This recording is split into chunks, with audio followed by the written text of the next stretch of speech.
Oh, hello, and welcome back to the Inner Fellowship of Men, Angels, and Spirits. I reckon it's been a while. It's been more than a week at least. It's been about 2 weeks, a little over 2 weeks, really. Of I guess a lot has happened. The reason why I haven't been able to check in on my regular weekly basis is because one, it's been quite busy, and two, because I've been getting a lot of work done on my teeth, and if I'm being honest, there have been times when I was free and yet could not exactly get fully functional enough to sit in front of a camera.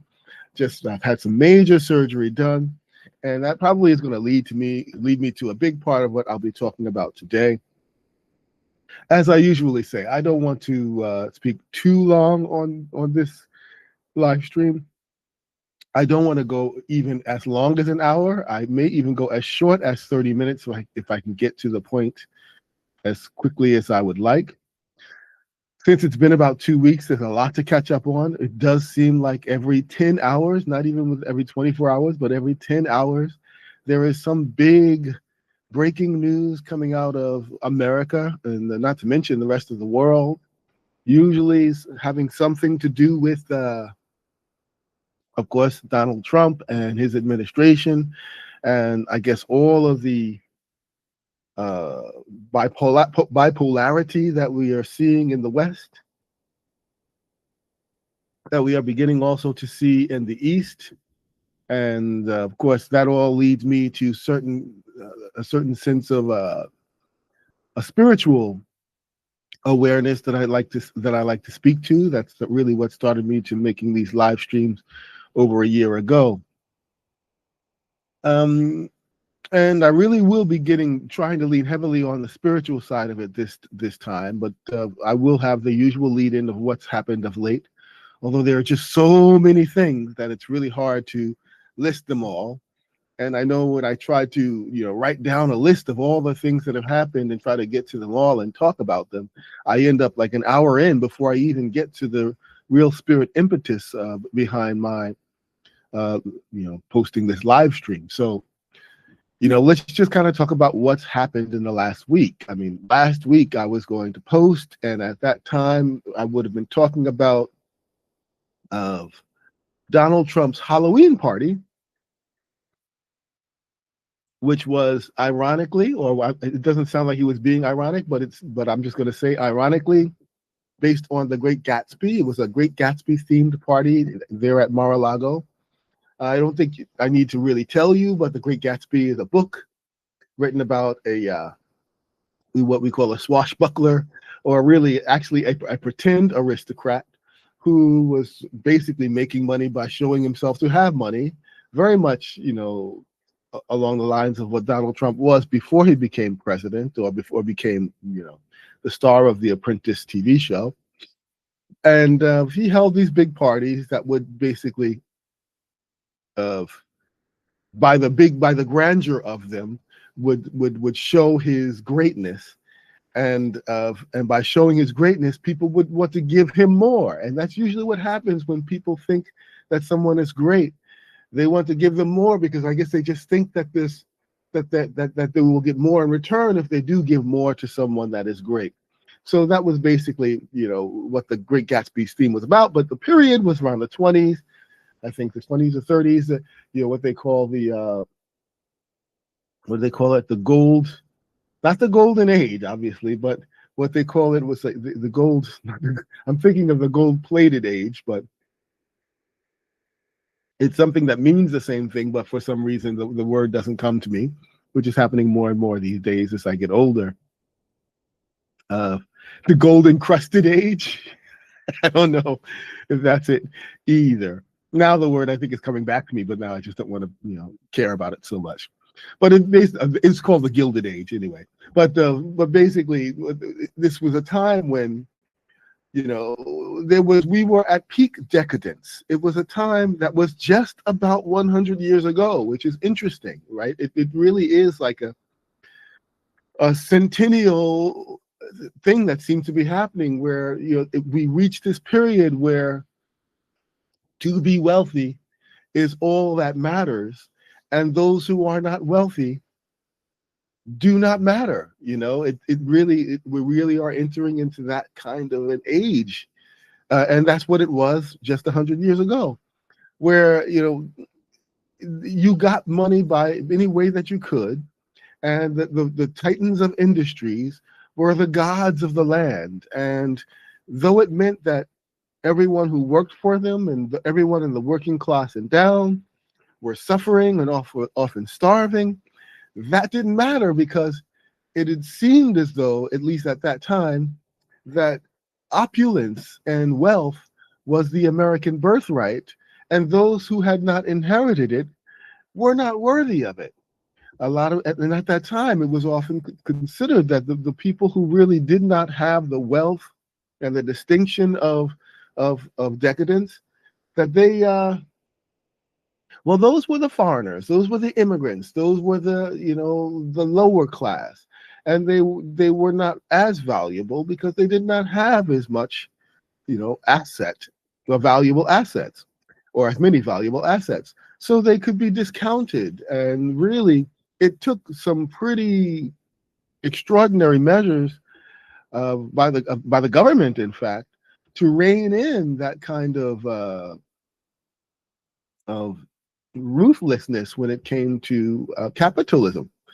And so many socialist measures were put into play to make sure that labor unions could be empowered, to make sure that there were social systems put in, the social safety nets, so, social security had to be maintained, so that you didn't have to be rich to be well off. Right? And by well off, I don't necessarily mean have more money than you can spend. Even it just means well off means not worried about where your next meal is going to come from. Not starving, not just one paycheck away from homelessness. And there was a government in place shortly because of that, that really turned its back on these vagabonds who were actually you know puppets of wealthy people who were setting things up to make sure that the wealthy only got wealthier. They turned their backs on this way and really sided with the masses, and that's how you got a lot of the social programs that have made it so that the average person could expect to own a home. It was such a time that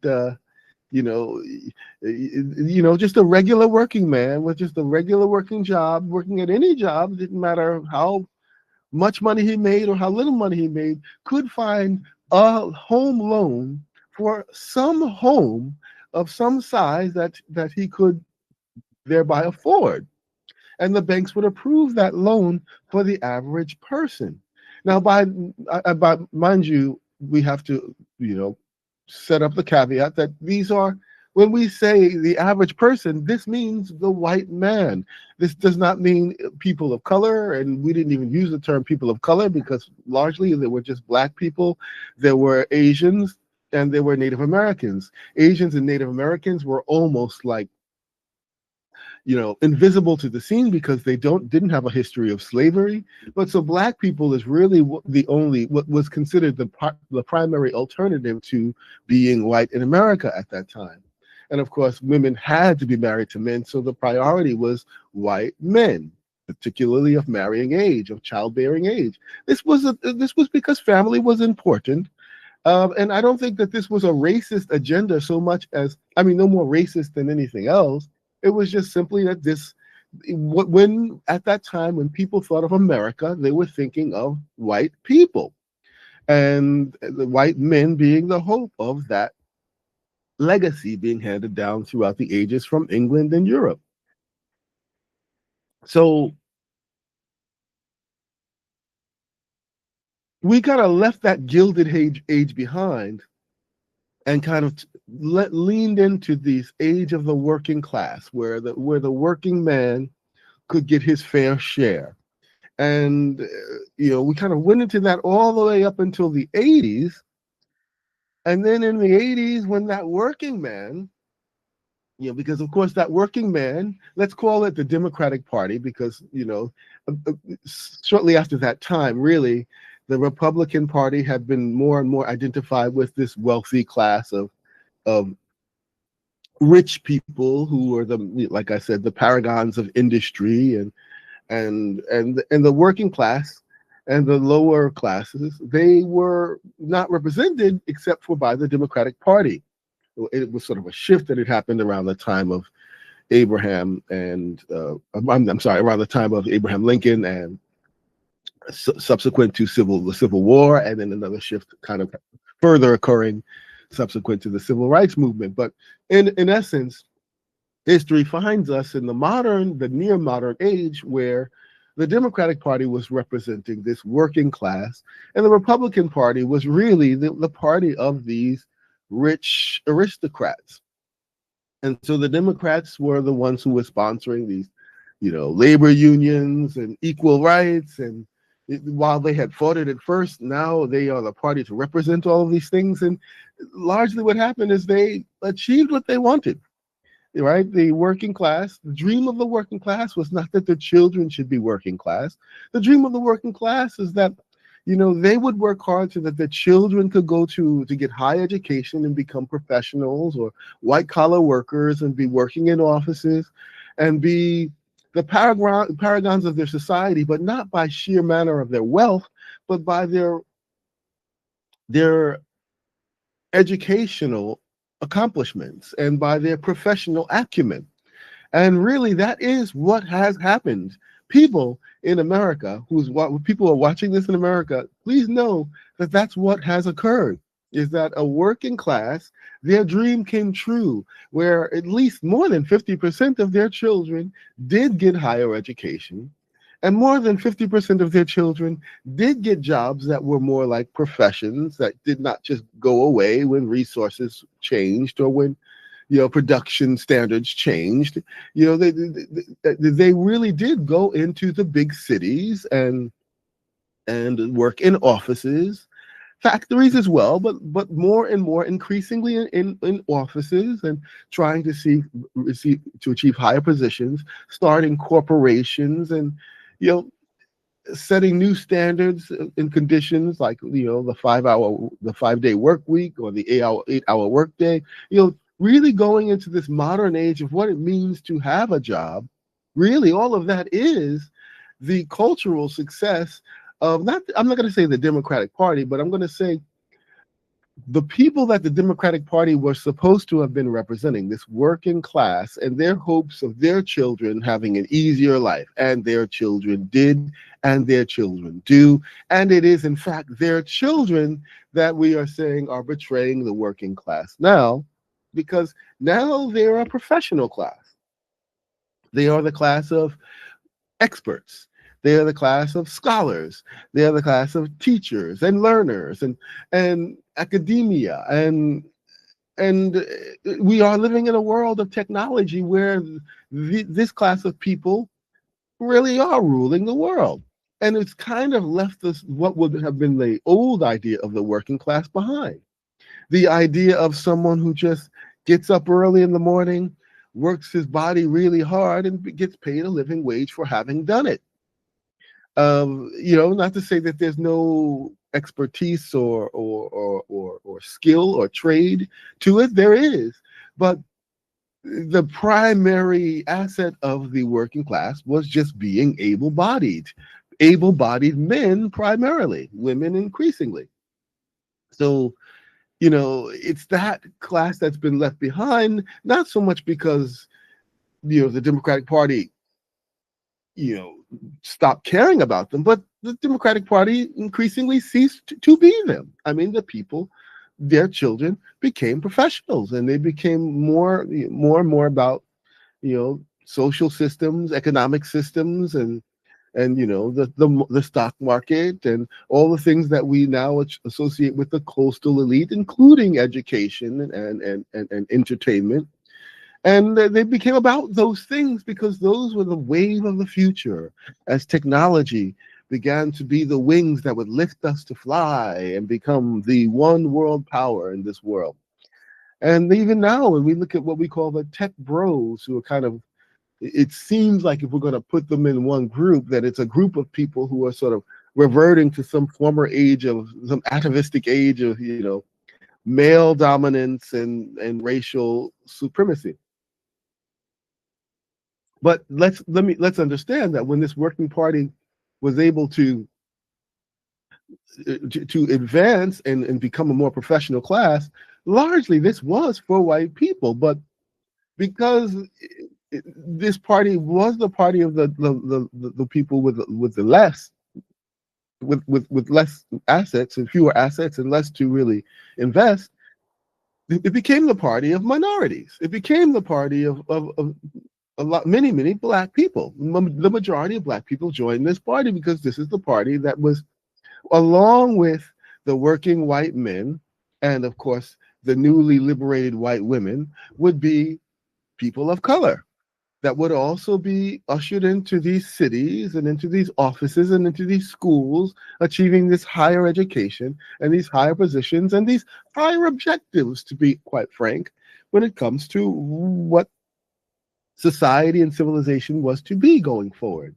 So no longer did they even prioritize, and even more so because they were much more huddled into the cities than even the white working class.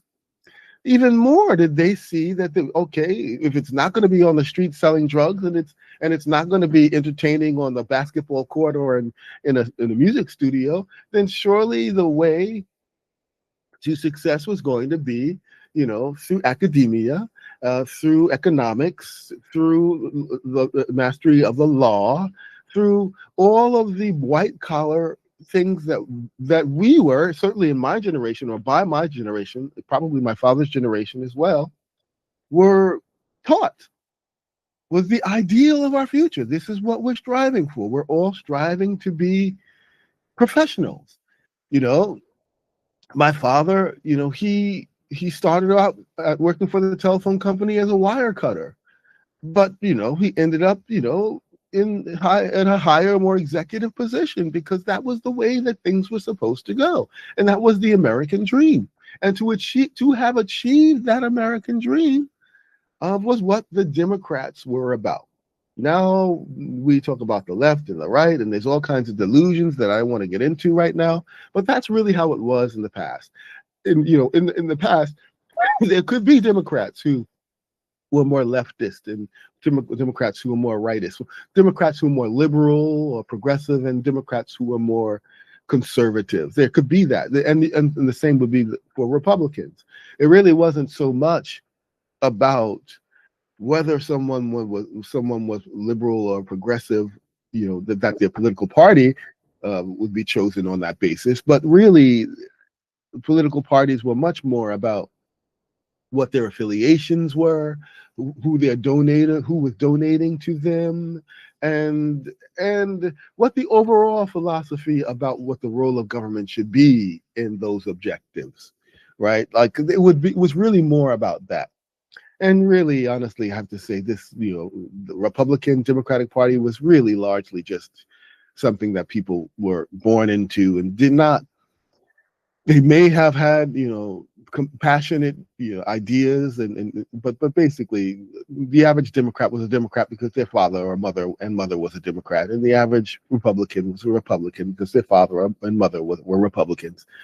And that was just the way it was until now. Now people are much more political, and people are looking at these issues along a much more expansive and invasive trajectory. And to be honest, along with the fall of organized religion as having a authority in our lives, really our self-determination of what the spiritual aspects were in our lives became conflated with the politics of our lives. And so that now, as we're getting more and more political, and even our churches are less and less about religion and more about politics, we start to look at the people on the other political party as the not just the political opponent, but the moral enemy. and and now we're living in a time, of course, where uh, people are living by such, I don't want to call it a fantasy because that sounds like it would be condescending, but it does seem like it so un a worldview that is so unmoored from what a reality actually is. It's astonishing, you know, what it is that people are allowing to happen because it's just politics. It's amazing right now because it's, you know, on the one hand you have that, you know, religions have always had their hand in politics, but now it is seeming like people are becoming so political that for the sake of their religion they are justifying things that are increasingly immoral and saying that it's just got to be done because of the immorality of their enemy. Okay, so that's, you know, that all comes from, you know, me thinking about, wow, Trump has the gall to have a Halloween party with the Great Gatsby phase, the Great Gatsby theme, because he's doing this on the eve of, you know, a total shutdown in people's ability to receive uh, food supplementation, to receive essentially welfare for the people who have less. And this is happening because, of course, the government has been shut down. I haven't talked about this much, but the government has been shut down because periodically the government has to approve their budget plan for the next year or for the next period. And if you can't get a majority, and by majority, I think it's more than 60% or 65%, something like that, of a given house in the Congress to agree to that budget, then the government can't proceed and it must shut down. In this case, you know, we've got, even though the Republicans are in charge by a very narrow majority, they can't really pass any of these kind of budget, you know, budget. I forgot what they call budget confirmations or I forgot what it's called, but they can't really pass the new budget without at least some Democrats also agreeing. And the Democrats have been very, very firm in not allowing anything to be passed until things that they want to be negotiated into that budget to be negotiated in. Basically, they want to make sure that some of the measures that were taken in the big, beautiful bill that was passed over the summer, that the measures that were taken to sabotage what they call Obamacare or the Affordable Care Act, that those measures be reversed or renegotiated or ameliorated in some way so that the effects of it that will occur next year will not be as bad. And the effects will be bad. The Affordable Care Act is really more of a Republican style of how a, uh, a nation will provide health care for its citizens, basically by subsidizing the privatization of the of health. That's how and kind of forcing people to choose a private insurance company and forcing private insurance companies to take these people and to insure people, but essentially still leaving it in the hands of the private industry. That's more of a Republican strategy. It was one that was taken up by, I don't know, I want to say, forgot, was some governor who successfully implemented it in his city, or in his state. Um, and basically Barack Obama, for lack of any ability to really put through any more liberal agenda, really just chose that because he thought that that would be something that the Republicans would be able to pass.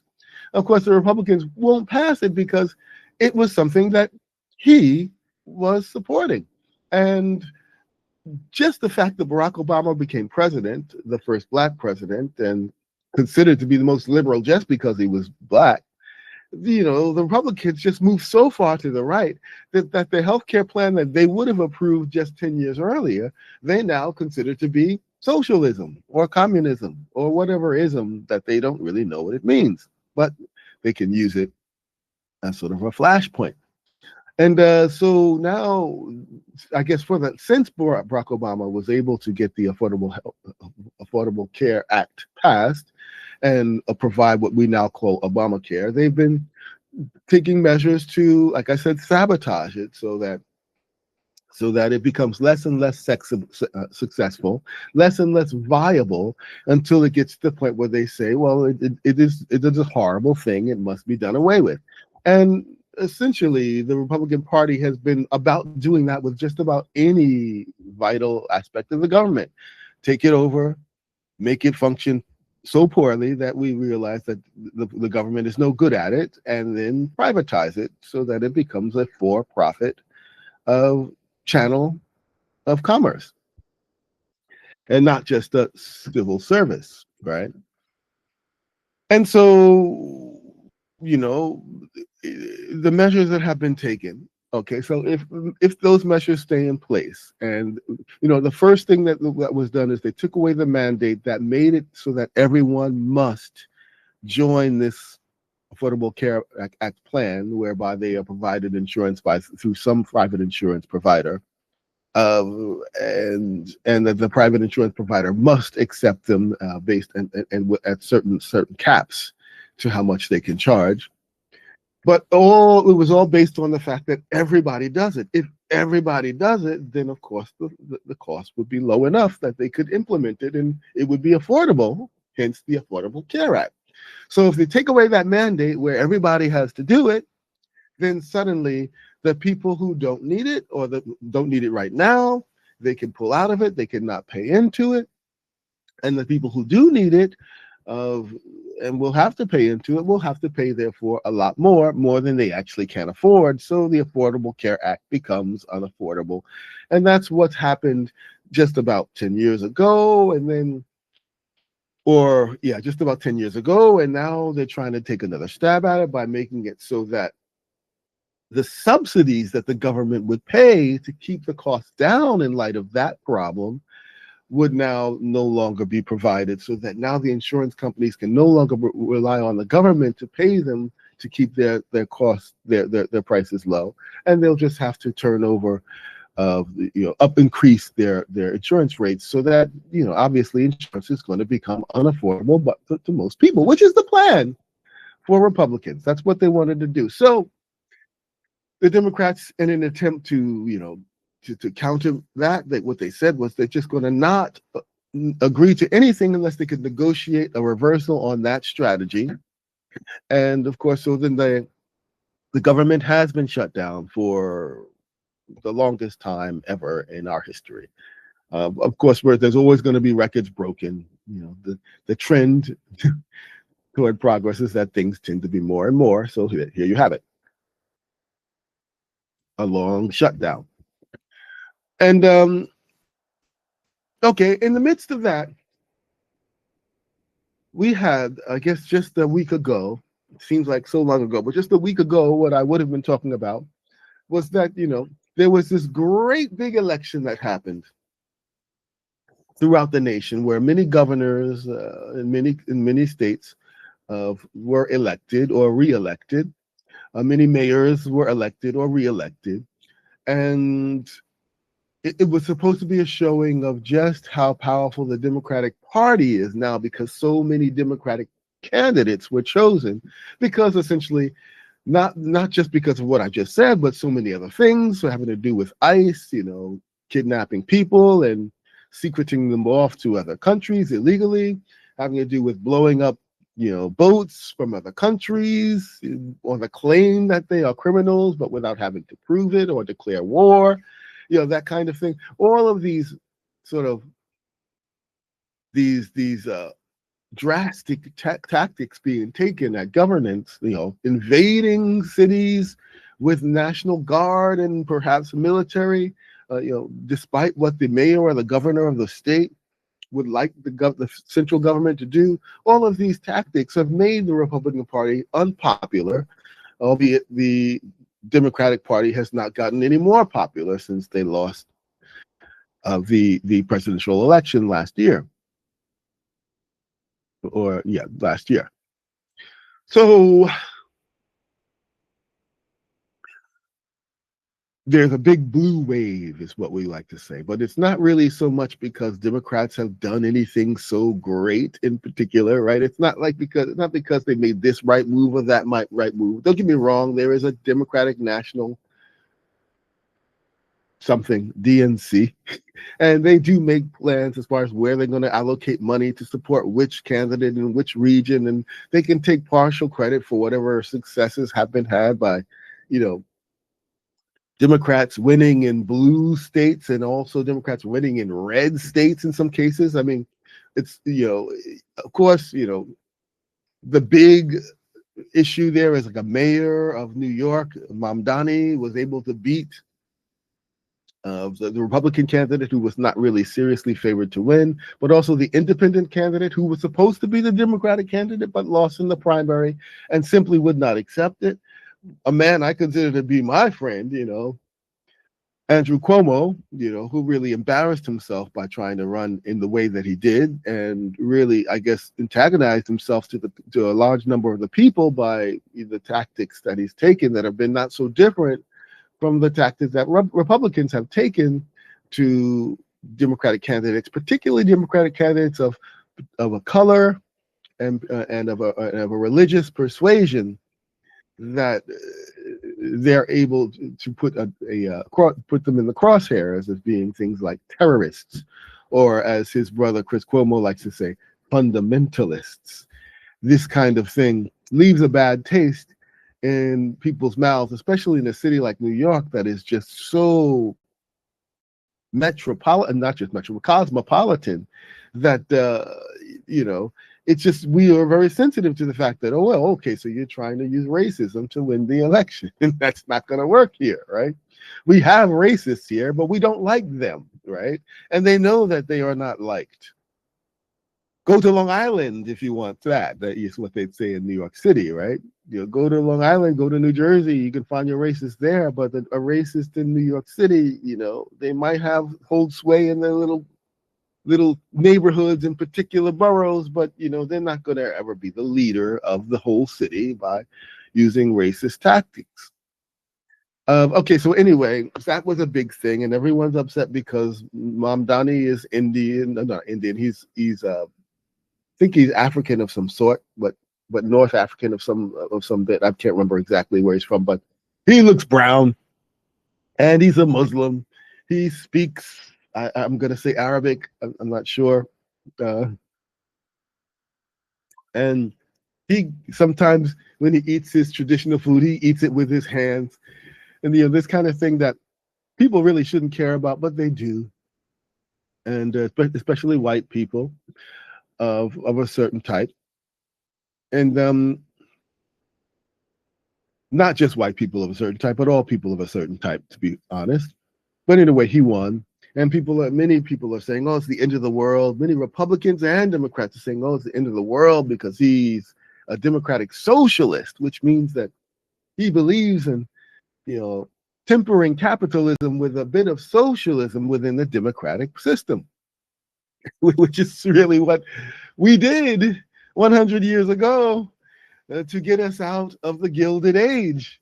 We tempered the capitalism, the ruthless capitalism, with socialism, which has led to the kind of lifestyle that white people now have and are angry about losing. And what I think is interesting about that is because with the welfare systems being suspended because of the government shutdown, you would think that people would be worried about, well, what about the people who need these services? People who can't support themselves in one way or another, and they need the government assistance. And you would be surprised how many people are saying, well, who are these people that need government assistance anyway? I mean, why do they need government assistance? Why are there so many of them? And all of this way of looking at them as if, this government assistance is so bad for them. And yet, at the end of the Gilded Age, at the time with the GI bills and Fannie Mae and Bernie Mac and it's just all of the Bernie Mac. I'm thinking, Fannie Mae, and there were other mortgage systems that just guaranteed people loans. But for white people, all of that welfare that was given to white people that has given them what they now have as generational wealth was a welfare system that served them well. But yet it just seems like anything that is given to someone who's not white, well, that won't serve them well because they're just like a homeless person who's just going to take it and, spend it all on alcohol and drugs. You know, like, there is that, and that is inherent within that perception and that disposition is a racist ideology. And it's understandable because we are racist, and so we are inherently racist. Like I've said in the past, we have to actively try not to be racist, to not be racist. It's not the same thing as being anti-racist. It's not that you have to actively fight a racist. You have to actively ameliorate the racism within yourself. And the way that you do that is not through violence. The way that you do that is through compassion and love and embrace of what the Holy Spirit brings in the form of the Spirit of truth, and what the Spirit of truth brings in the form of the indwelling Spirit of the Father. And the kind of unity that comes when you embrace that spiritual reality in your existence, not just a religious belief, but as a reality in your existence. When that happens, then you are armed with the ability to not fight, but counteract, or even put in its proper place the kind of racist tendencies that every person has if they have a race, and every person has a race, right? But in any event, it's, given that, basically the Democrats are trying to keep the government, or are not going to negotiate on opening the government up because they want to make sure that they can do something about what's going to happen to health insurance next year for the people who have the least. And the problem is that to take the hard line on that, they will have to subject the people who are poor right now to starvation and privation, as the government is shut down, federal jobs are not being paid, and federal services are not being provided. And, going into the holidays, not good, right? And so, that's what they're trying to do, is try to leverage that to really pressure the Republicans to negotiate better terms for health care in the future. But here's the thing, the Republicans would love for there to be this starvation and privation. Not that not that the Republicans as themselves as people want people to die or to be sick. It's not that they want that. That's not my point. The point I am making is that they would love to be able to blame something like that on Democrats, to say the Democrats didn't negotiate, and so therefore you couldn't have your food stamps. Therefore, you couldn't have your stipend or payment. Therefore, your federal job, you're unemployed and you need to find another job that pays less or something like that. Therefore, and all this happening just as Thanksgiving and Christmas approaches, right? The Republicans have no problem with that. I'm not trying to say every Republican's that way. What I'm saying is that that's just sort of on the broader scale, that's the positioning that we have, where the Republicans in the House of the People's House, they have this position where, sure, you can keep the government cut down, and but for every person that starves, we're going to blame it on the Democrats. And the Democrats are saying, well, yeah, but the fact that so many people have voted for Democrats in this last election should prove that the people are not buying it, that it's the Democrats' fault that the government is shut down, that the people in general understand that this is the fault of the Republicans. Even so, this is not just politics, is it?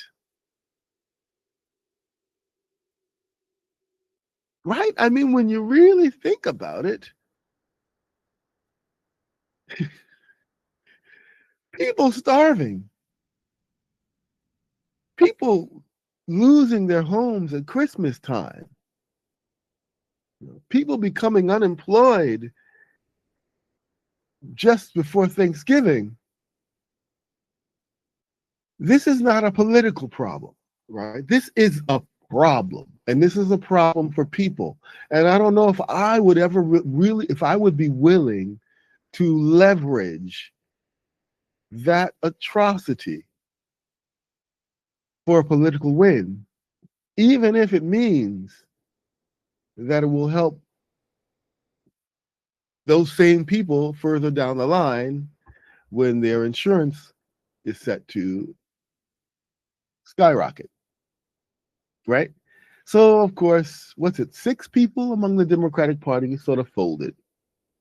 And a lot of Democrats are really angry at them. It's so angry because they wanted to hold the line on this.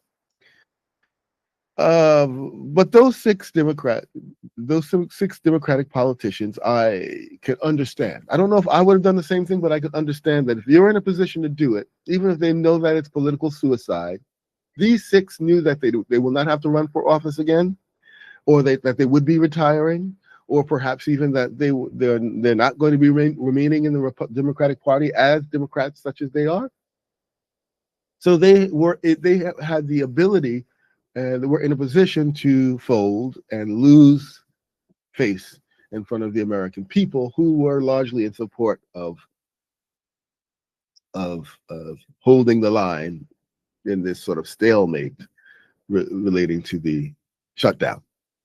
And but it's good that it happened because the government needs to be functioning, because people really will be hungry.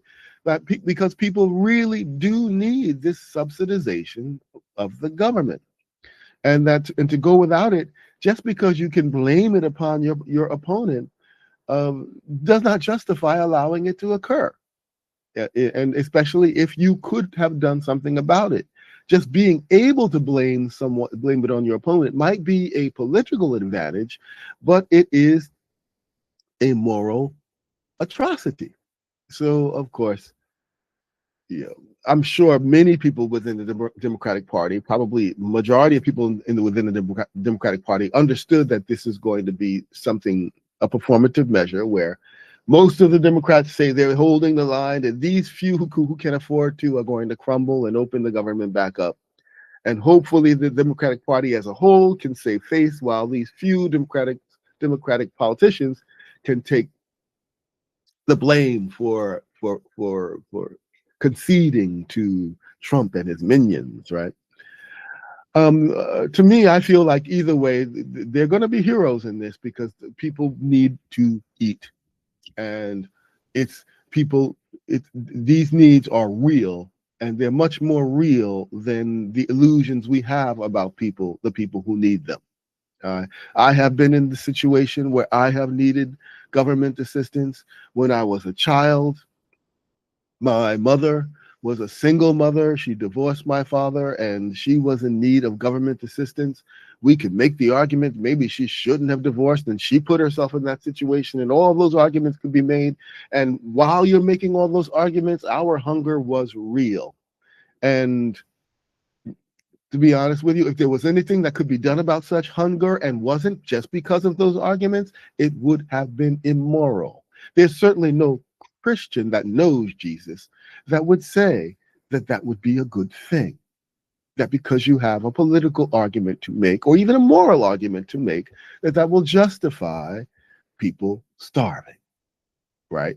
And so, feed the hungry, clothe the clothless. I mean, this is the kind of thing that Jesus, as soon as he could, tend to the spiritual need, would be about the material need. And so, yeah, well, the Democrats, which now we call the left or whatever it is, while they are not the ones who wear their religion on their sleeve, they have, and it seems like of late have been successively, made the decision that is the more moral decision. It's not just about winning. Sometimes you have to do God's will. And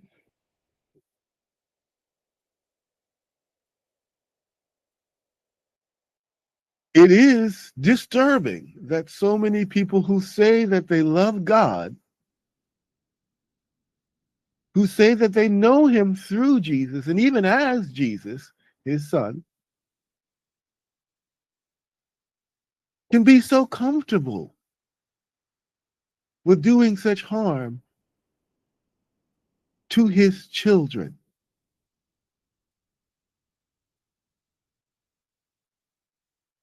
can be so comfortable castigating his children as the enemy, not just the enemy, but the evil.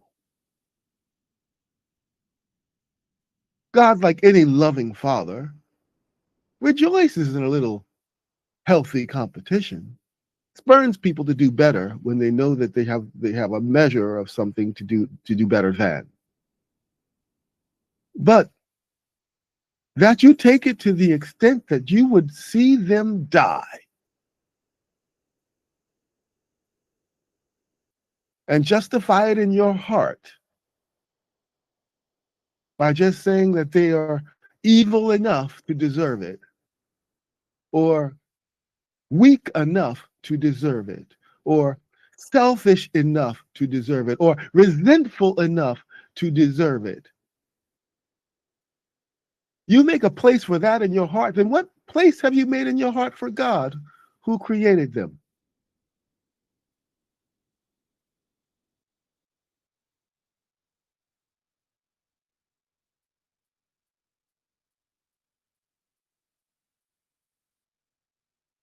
Anyway,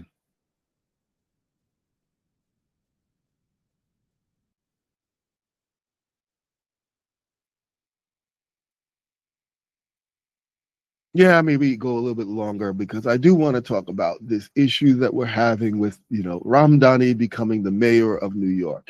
It seems ironic that the country that was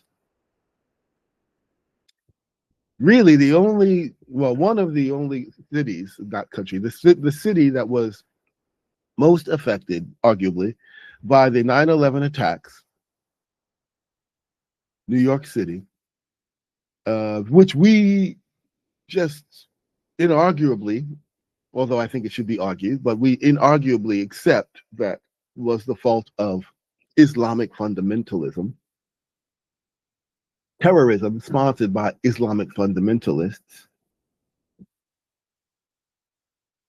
that they would vote for a mayor who is a Muslim.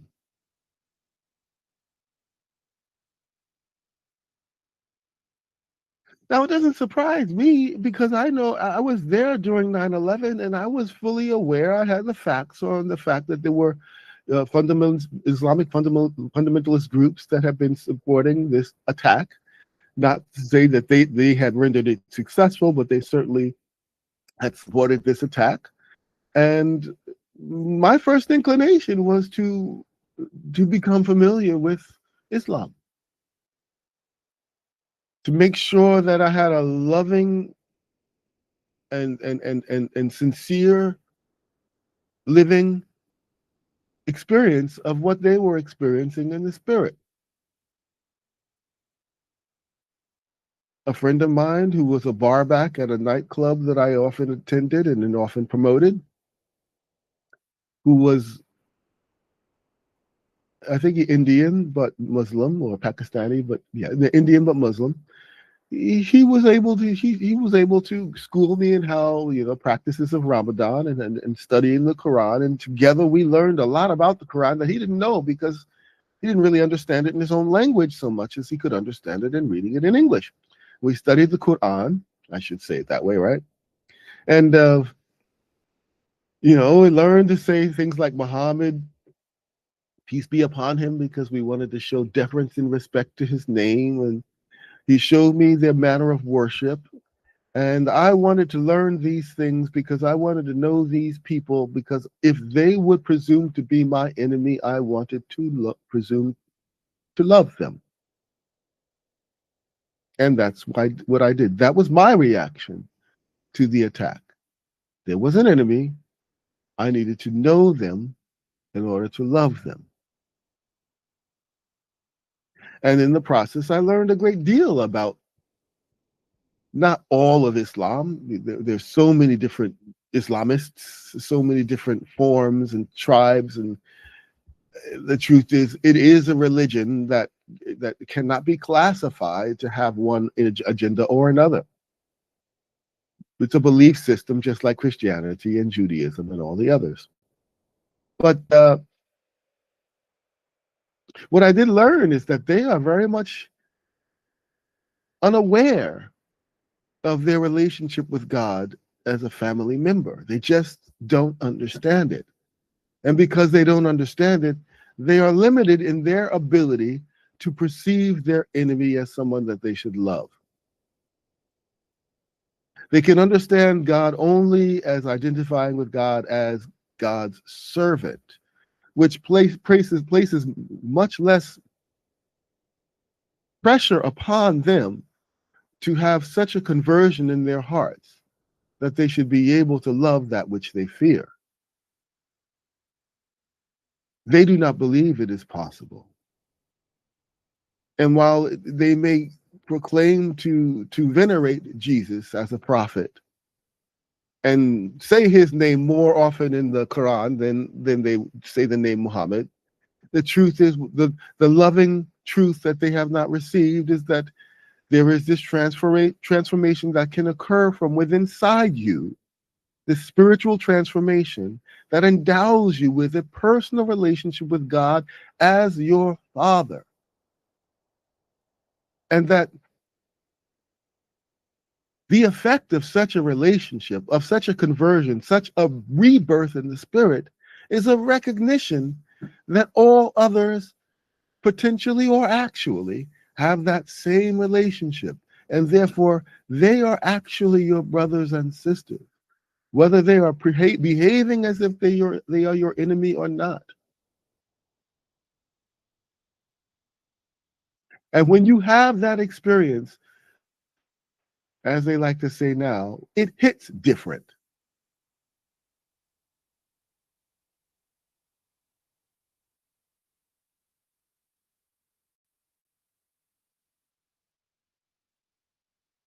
So they, as sincere as they are in their faith and in their attempts at being devout, they just don't have this relationship with God. And to be quite honest with you, my understanding and my experience with Judaism is very similar. It's this notion that their relationship with God is not to be as a loving father, but as a ruler, and not by an arbitrary ruler either, not by an arbitrary ruler that rules by just his whims, but rules by his laws and can be held to his laws. And so, even though you may not know him personally as someone who loves you, you can know him as someone who abides by his laws. And so, if you can follow his laws, if you can know his laws, you can at least negotiate with him to get your way.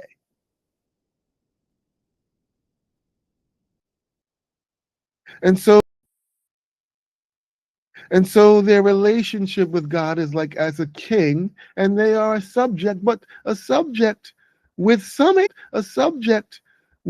agency, in so much as they may negotiate with him for that which they want.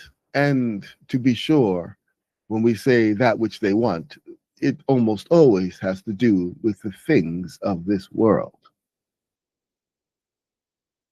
So, by not receiving Jesus and his teaching and the true good news, they are just as limited in their ability to know God as a father, and therefore each other as brethren. Okay. But what I've also noticed in my experience of both religions is that they have what you might call not a poison pill, but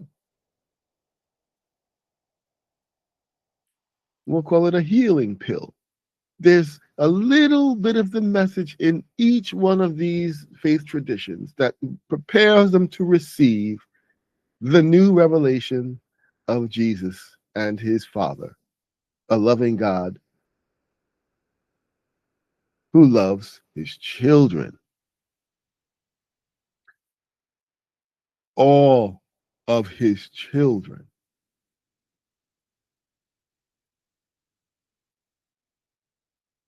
That if he ever seems to favor one of his children, it is only so it can ultimately be for the betterment of all of his children.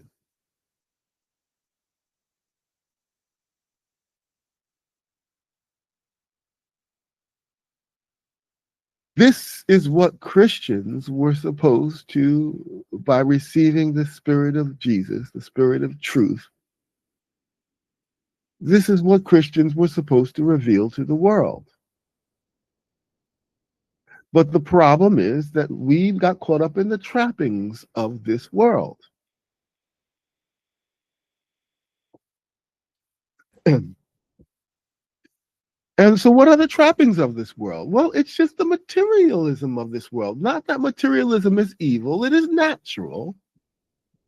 And to certain extents and degrees, it is good.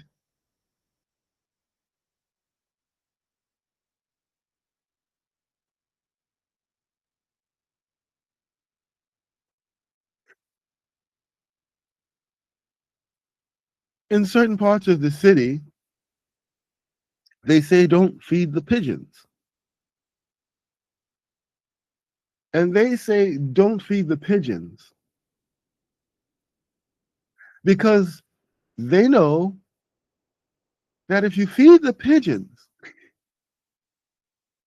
you will have taught them a lesson that they will not soon forget. And this does not just occur for pigeons, it occurs especially for cats and dogs and just any other thing in nature. You feed it, it knows you are where to come to for food. This is not an evil thing. This is a natural thing. And when it is understood and mastered, it is a good thing. This is what enables us to train animals and enables us to train ourselves. To know that by doing this thing, you can more easily get the thing that you need than by doing that thing. So the pigeon learns if we just hang out in the park, they're more likely to be fed than if they go out into the wilderness looking for a worm while there are a bazillion other animals trying to feed upon them there.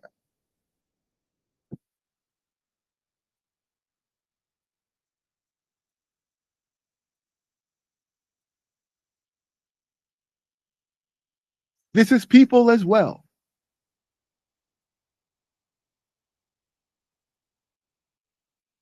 Everyone is looking for the better way. And for the material being, for the material creature, that's always going to be the easiest way to get what it wants. And the trend of material existence is that that which you have secured will soon not be enough, because you will soon take that for granted and you will want for more.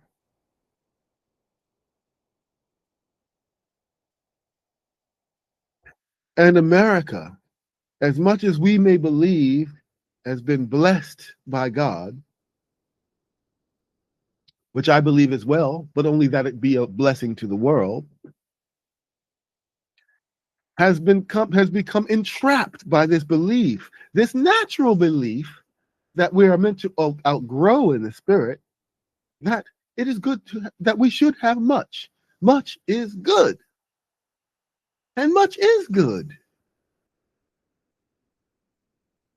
The Father has prepared for us an abundance, but in the spirit. Now, in the flesh, enough is good.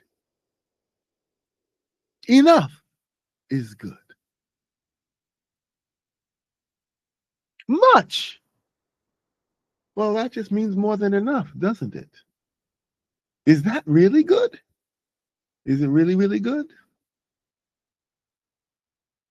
How many can stand on a scale, look down at the number that they see, and proclaim that much is good?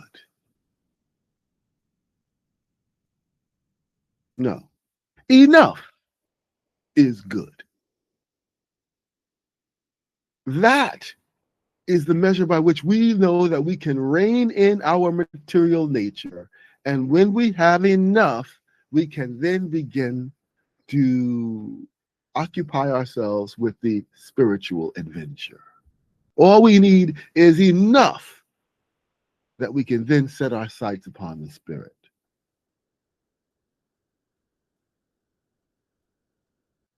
So what happened when we got to America,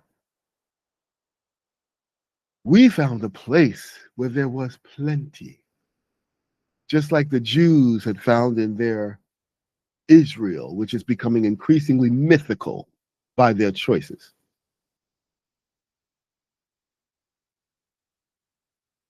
Abundance is not, the word abundance is not, the notion is not just that it is much, but that it is enough. And that when you have enough, that means it's enough to do something else. It means it's enough to begin to do what your life was meant to do. If you are hungry and you eat enough that you are no longer hungry, well, that means that you now can go on to do more with your life, which surely is about more than just eating, right? You're not a pigeon.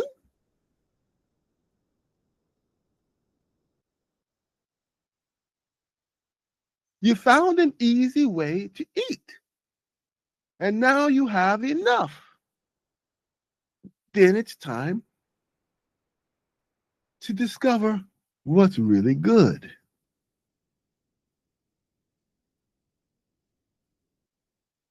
But the problem is, you see the vast abundance that America has to offer you, that the world has to offer you, that the universe has to offer you, and you see that you have much, and it is good. And if much is good, then more can only be better, right?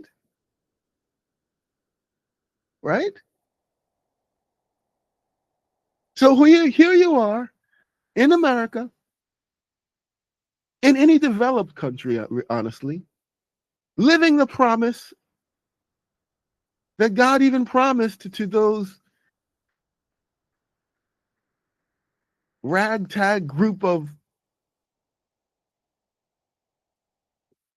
Bedouin mystics in the desert, that they would have enough.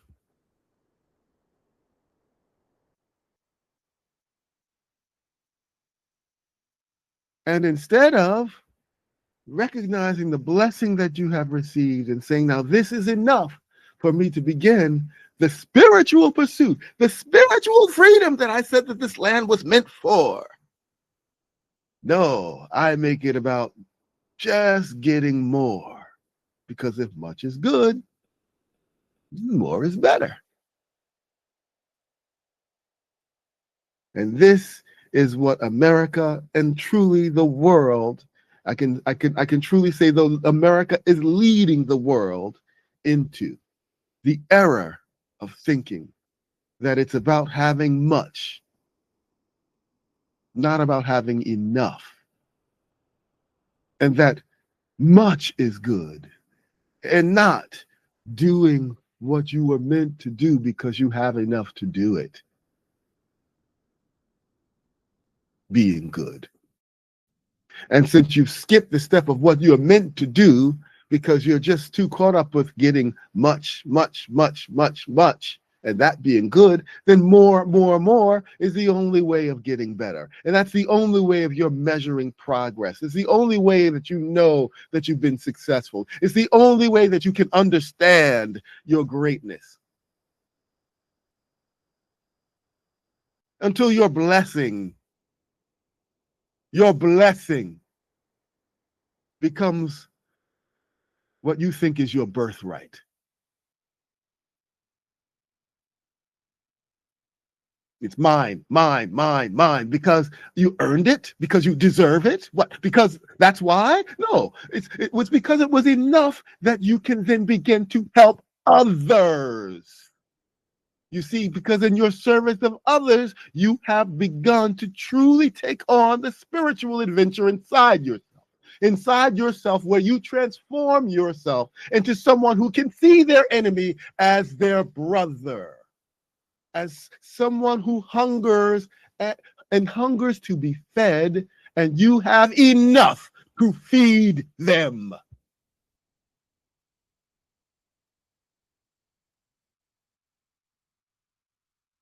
Not that you should have much and then just have much, much more. And then look at them who need to be fed and say, well, you must not have it because you must not be as good as me. You don't have as much as me. You must not be as good. I have more than you, then I must be better. And if I want to be better than I am today, I just need to get more. And there it is, my soul, shriveling on the vine while I distract myself with having more than I could ever possibly need.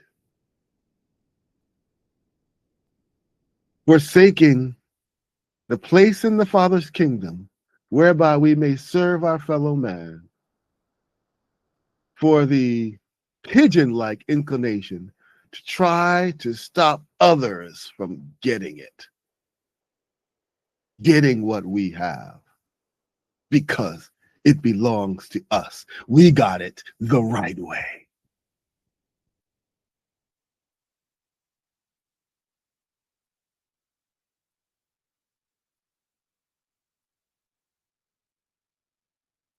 I haven't even mentioned the Buddhists. I mentioned the Muslims. I mentioned the Jews.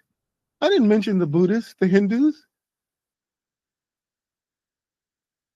the Zoroastrians.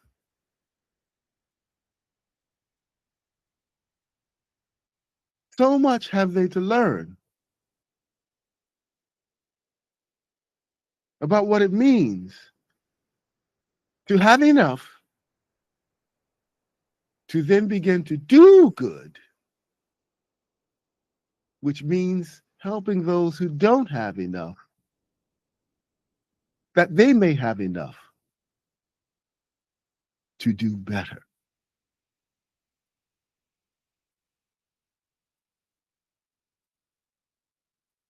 The failure to grasp this message, this teaching, which is not of mine, but was of Jesus's, was of Melchizedek, who came before him, for those who could hear,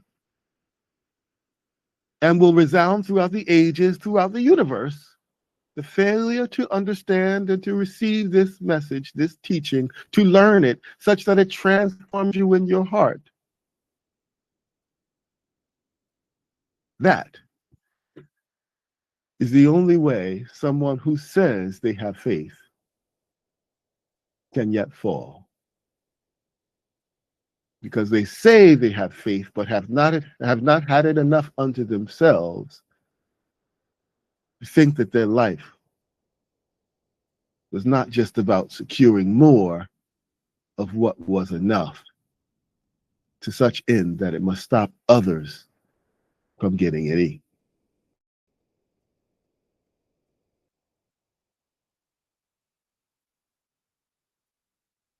You know this spirit, and that is not the spirit of Jesus. It is not the spirit of his Father who sent him. It is not the Holy Ghost. This is what the Buddhists know. Over here in Japan, we know that spirit. That's the hungry spirit.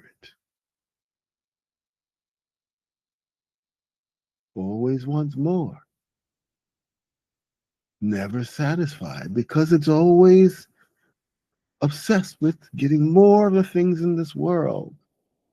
And the things in this world can never be enough for itself until it becomes about the things that are not of this world, but of worlds eternal. The Buddhists know about the hungry spirits.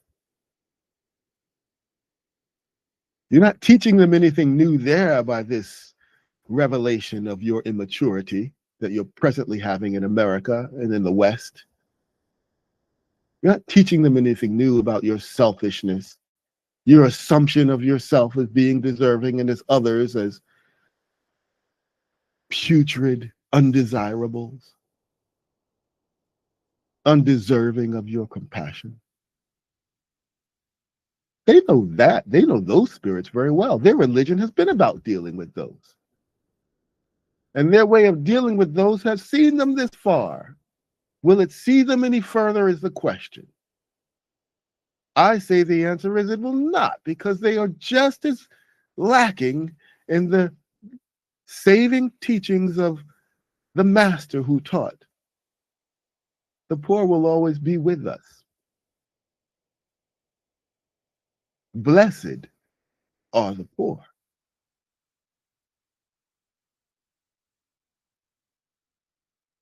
He that would save his life shall lose it. He that will forsake his life for this gospel shall thereby find it.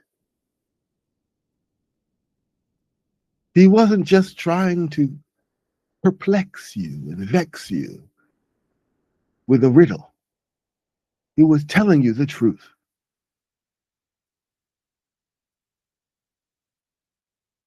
Know when you have enough, and it will be enough to help others to get to have more. It's not the same as helping others who already have more so that you can have much.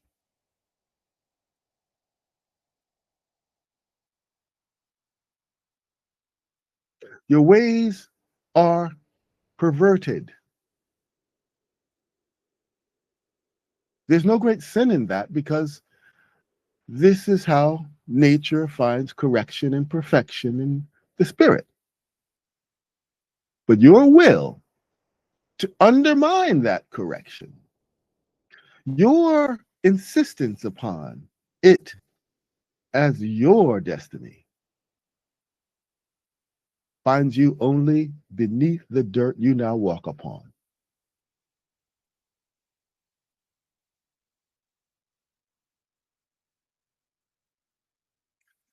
Much is not good. Enough is enough to do good. And such good will help others who do not have enough to have more, such that they may have enough to do better. But the purpose of this existence is not just to have much because it is good, and to have more, and that will make us better.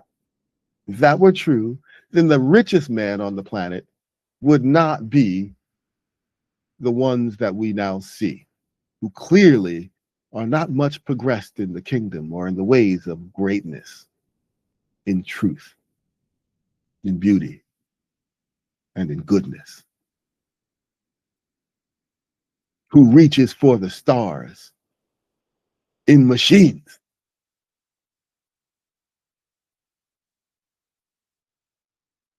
who wants to transcend this life in a machine, not an immortal soul, but a rickety rocket.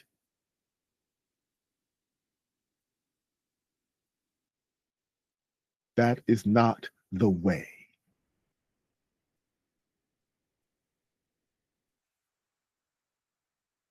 And I think I've gone on too long with this sort of scathing, these scathing remarks, I guess. I don't mean to be scolding people, but as a brother of mine is want to say, the kingdom is at hand.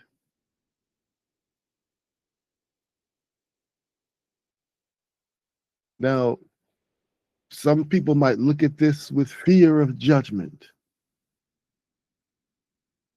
But those who understand and have received these teachings and understand and and are embracing this transformation that is being offered in the spirit,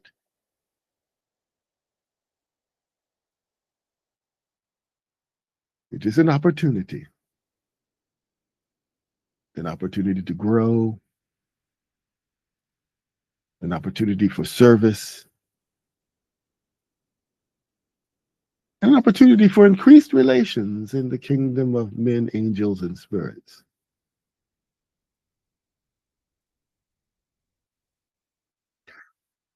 I don't know how much of this you can see because my face may well be frozen on the screen. I can tell my internet is not great right now, but hopefully you can understand what I'm saying here. There's much more I would want to speak on, but I think this will have to be enough today. I will end with this. I, as a would-be proud American,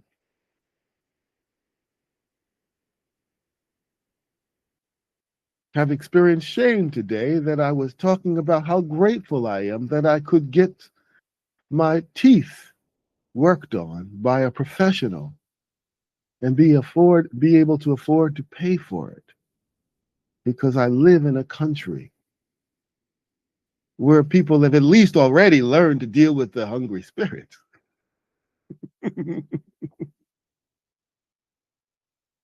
Or at least to manage them for a season, right? Enough to do that well.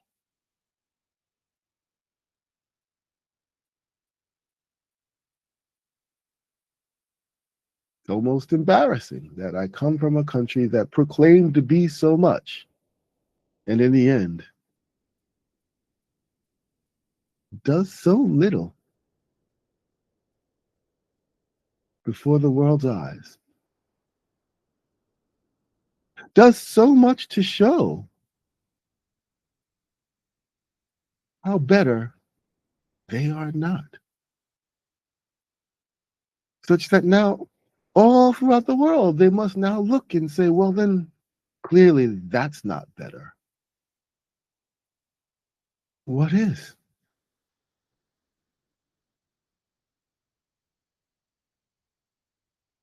And I guess I'll leave it with that question.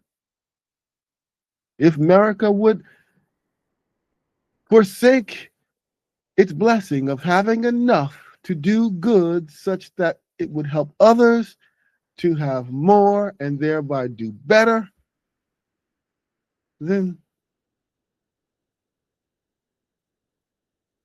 who shall we now turn to? Who shall fulfill the role in the Trinity of nations?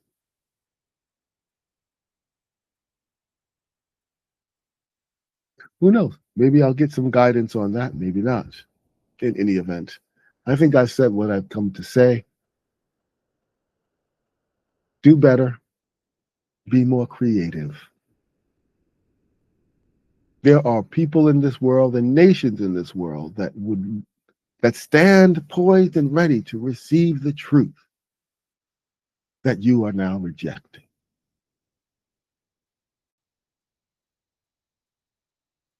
Think deeply on that. And I'll see you next time. Bye for now.